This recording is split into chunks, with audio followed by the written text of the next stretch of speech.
Today I'm preparing some pots ready to start planting lots and lots of seeds. Now it is a glorious sunny day outside here at the end of March. So sunny it is too hot for me inside the polytunnel. So I'm preparing my seed pots indoors in the shade. Now I'm starting off with these tiny little pots, I don't know, 1.5 inches, and these are going to be my flower seed pots. I have a mix of all sorts of flowers I want to grow this year. And I'm going to start them off in these little small pots. That way I can get more flower seeds in a smaller amount of space. I'm using my beloved multi-purpose compost and vermiculite mix, and I'm putting all my little tiny pots in an underbed storage box. When I've planted all my seeds and given them a decent water, I shall clip its lid on and put them in a nice light spot. Keep my fingers crossed and hopefully they'll all germinate quite soon. Once they've germinated and put up some leaves, I can take that lid off to let the air flow round and start the slow hardening off process. Now in exactly the same way, along with my mixture of flower seeds today, I'm also going to be planting some larger sunflowers, some butternut squash, some crown prince squash and a curry squash. Now those bigger seeds of sunflowers and winter squash are going to go into bigger pots. These are 3-inch pots. It might even be 3.5 inches, but they're a lot larger than my little tiny flowery pots. But I'm going to do exactly the same. Fill my pot with a mixture of my multi-purpose compost and vermiculite and lay them all out in an underbed storage box. Plant and label all my seeds and pop on the lid until they start to germinate. I'll probably keep them in there until their leaves start to touch the lid. Then I'll need to take the lid off. What else am I planting today? Oh, in another box, in the same way, I'm going to plant tomatoes, gherkins and cucumbers. I'm going to keep them all together in the same underbed storage box because they'd like the same growing conditions. Nice and hot and sunny.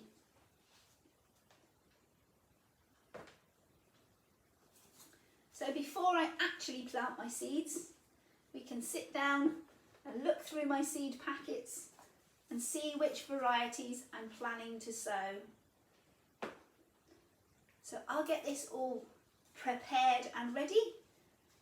We can make a cup of coffee and sit and look through all those lovely seeds. Take that one out of there, put it there. So I'll see you in a minute when these are all prepared. Welcome back. So now my seed boxes are all prepared and ready for planting. What am I actually going to plant in them? I did spend a minute or two earlier this morning writing out labels for most of the things I'm going to plant, but I didn't write labels for my flower seeds. I have some labels left over from last year, so the ones that match I will use those. And for things I don't have a label, well, it's not having a label. It won't grow any faster whether it has a label or not. Now the first thing I'm going to sow not in my seed trays is actually some radish.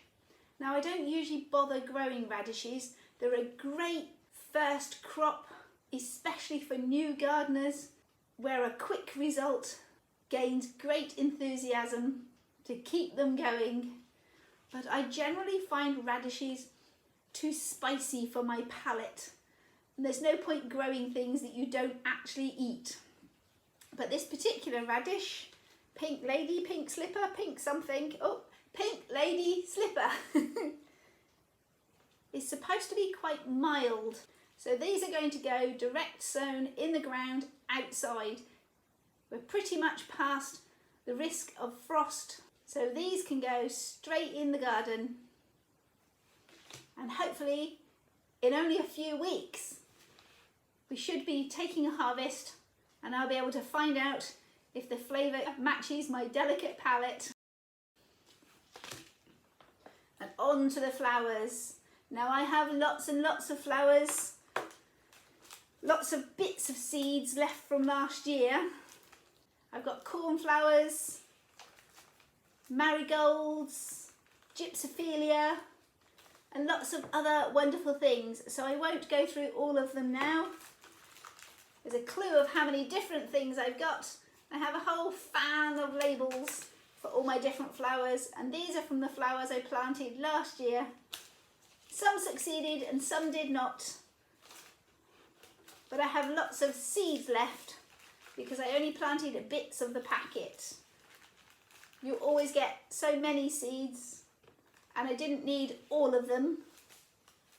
So they'll get planted in those little tiny pots that I was preparing.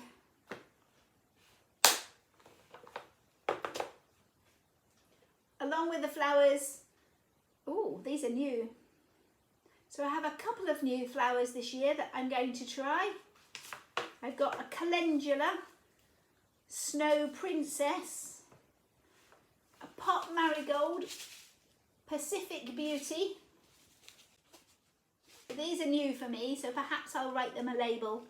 See if I can keep it with them. I've got some breadseed poppy. I grow them every year. What have I got? Oh, nasturtiums from my own nasturtium plants. They're funny looking. What are they? Oh, hollyhocks. And some hollyhock. So just more flowers in that pot. Next come the tomatoes. And they want those slightly bigger 3-inch pots. And the best thing with your tomatoes is to actually give them quite a deep pot.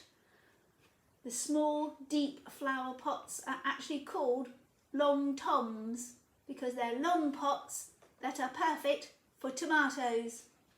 I'm planning to grow 3 different varieties of tomato this year. A Gardener's Delight that I grow every year, and a Roma, a nice meaty Italian tomato, perfect for canning. But an extra variety I'm going to try, if I can remember its name, is another Italian variety, and it's a little cherry tomato, but it has that Italian tomato shape. And I don't know if I can say it. Principe Borges. A classic Italian sun-dried variety. Now it was the sun-dried aspect that caught my attention. I'm thinking as a sun-dried tomato, hopefully it'll have a nice strong tomatoey flavour even before we sun-dry it. So 3 different tomato varieties for this year. Winter squash.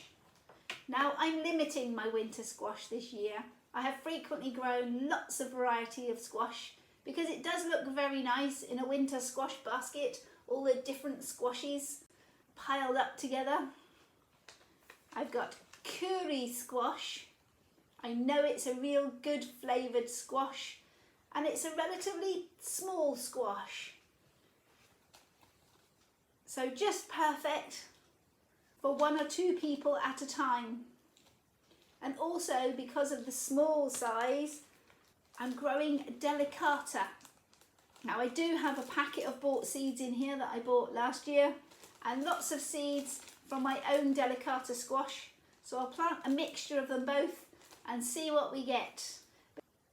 Now delicata is a long shaped squash. It's not very long, maybe half a cucumber size, with a very sweet bright orange flesh and a yellow stripy outside. Again, a perfect one person serving per squash. So I'm looking to grow the slightly smaller squashes this year. I will, however, grow some butternut squash, and Waltham is my squash of choice. So that'll be a butternut, and along with that I should grow some Crown Prince. Now Crown Prince is a bigger pumpkin-y sized squash. They get much rounder and football-y sized, but they have a blue outer skin, although the inner flesh is still orange like most pumpkins. And again, chosen for its relatively good pumpkin-y flavour. So that's my squashes this year. Curry, butternut, delicata and Crown Prince. I think did I put my melons in here? No. So in the same family are the melons and cucumbers. Now I always grow gherkins and use them like cucumbers throughout the summer. So I'm going to have a go with a cucumber this year along with my gherkins and try Cucumber White Wonder. Apparently it stores a little better than the green ones do and should taste like a normal ordinary cucumber. Only difference being its outer skin is white, not green. It should make it easier to find it on the plant, as that white cucumber can't hide amongst all the green leaves the same as your green ones do. So it won't get missed when it comes to harvesting. Also in the same family, a little bit more of a luxury, are melons. So I have my two best looking, fattest seeds harvested from a honeydew melon bought in the supermarket. So I'm going to plant those and see if they grow and germinate. And a melon seed I've bought to give a try because it came highly recommended is Emir F1. Now the F1 means that this particular melon seed was produced by cross-pollinating two different melon plants, and that's the only way to get an Emir F1. So if I'm successful and grow my melons and harvest some lovely fruit, the seed from those melons will not grow another melon plant that has fruit the same as this. It may very well grow a melon plant and have melons, but they will not be the same as the fruit on my Emir F1. So if you want Emir F1, you have to buy fresh seeds each year, or do some research and find out what the parent plants are and take the time and effort to do your own cross-pollinating. So it's well worth letting someone else go to all that hard work. So gherkins, supermarket melon, my Emir F1, oh, and a white cucumber. So they're the ones from this selection box. And lastly, sunflowers. I have quite an array of sunflowers this year. I have some little tiny sunflower seeds sent by my brother, who grew some short sunflowers and kindly offered me some seeds. I've bought some seeds that should grow to 6 feet tall. It's an autumn beauty. What attracted me to these was they come in a mix of colours through reds, yellows and oranges. So there's a mixture of colours of autumn beauty. A red sunflower, Moulin Rouge. Again, quite tall, standard sunflower height, but very red. And a second red sunflower that's called Red Giant, or Red Sun Giant. So this might get even taller, at 12 feet or so, but again, that's slightly different, bright red rather than the standard yellow.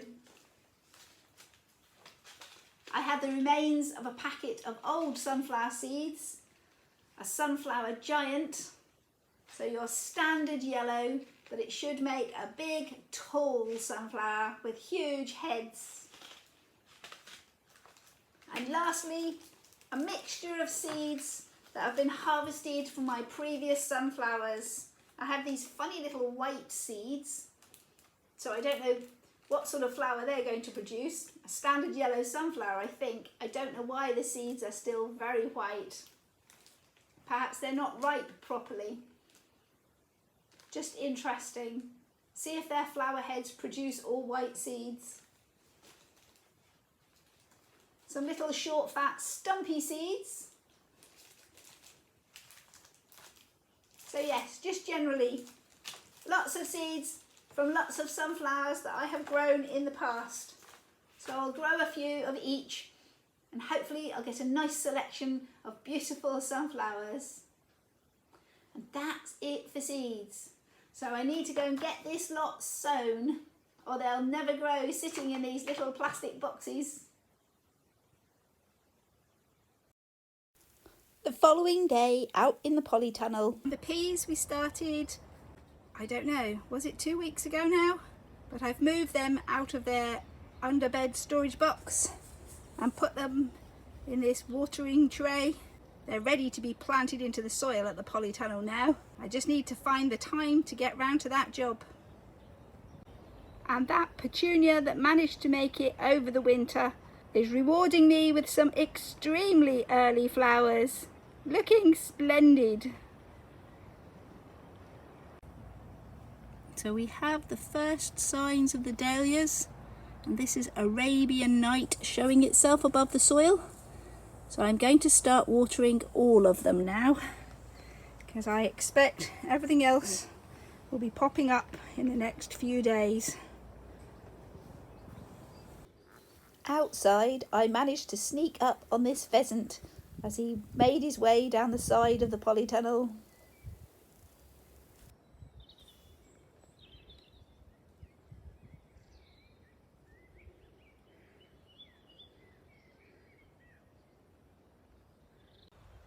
Hello and welcome again. It's the following day and I've been happily weeding and mulching around various trees and shrubs. And this tree here that I'm stood by is a Merryweather Damson. And I've noticed not only is it full of blossom, which is wonderful, but it's putting up lots of green shoots from ground level. I'm going to cut all these green leafy shoots away because they are not the damson tree itself, they're shoots from its rootstock. I can be very confident of that now because these are all green and leafy, but the main damson tree is full of blossom but no leaves yet. Little buds ready for the leaves to start, but no actual green leaves.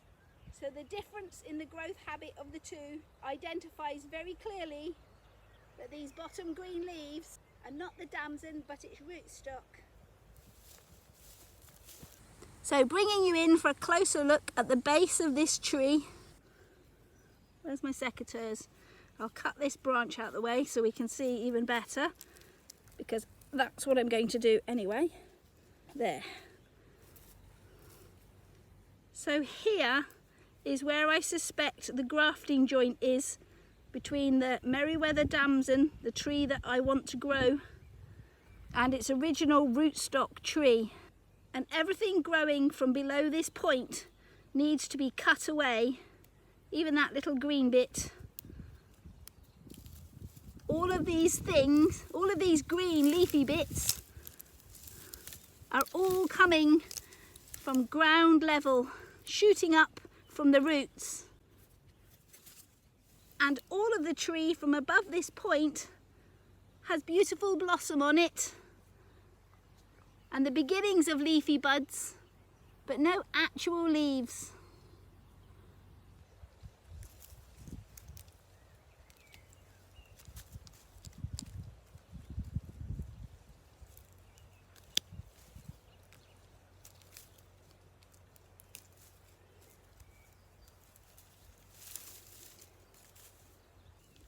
Not sure what you can see, the sun's shining on the camera, but I'm going to get in as close to the ground as I can and cut away all these extra stems.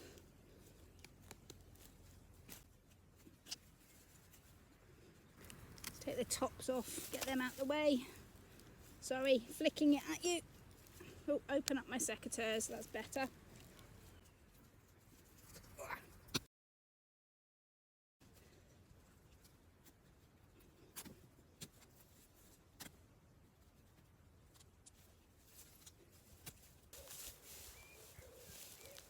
So that's this tree tidied up nicely. I've cut away all these green leafy stems, left its bare woody stem and its pretty white blossoms, but no leaves yet. So while I'm in attending to this tree, I'll give it a good mulch around the bottom as well. Help keep the moisture in and continue suppressing the weeds. It's necessary to do this. If I had not, over the next couple of years, this strong, healthy growth from the rootstock would eventually take over the tree completely, and the Merriweather damson that I wish to grow would get weak and hungry and probably die, and it certainly wouldn't be giving me a good harvest of damsons. The rootstock would be taking all the strength and energy. So I'm going to end this video here for today, and we'll see you next time. So bye for now, and as ever, remember, whatever you're doing, have fun doing it. If you've enjoyed today's video, don't forget to click that like button and let me know. Click subscribe and YouTube will make sure you see my next video. So bye for now, and we'll see you next time. And don't forget, whatever you're doing, have fun doing it.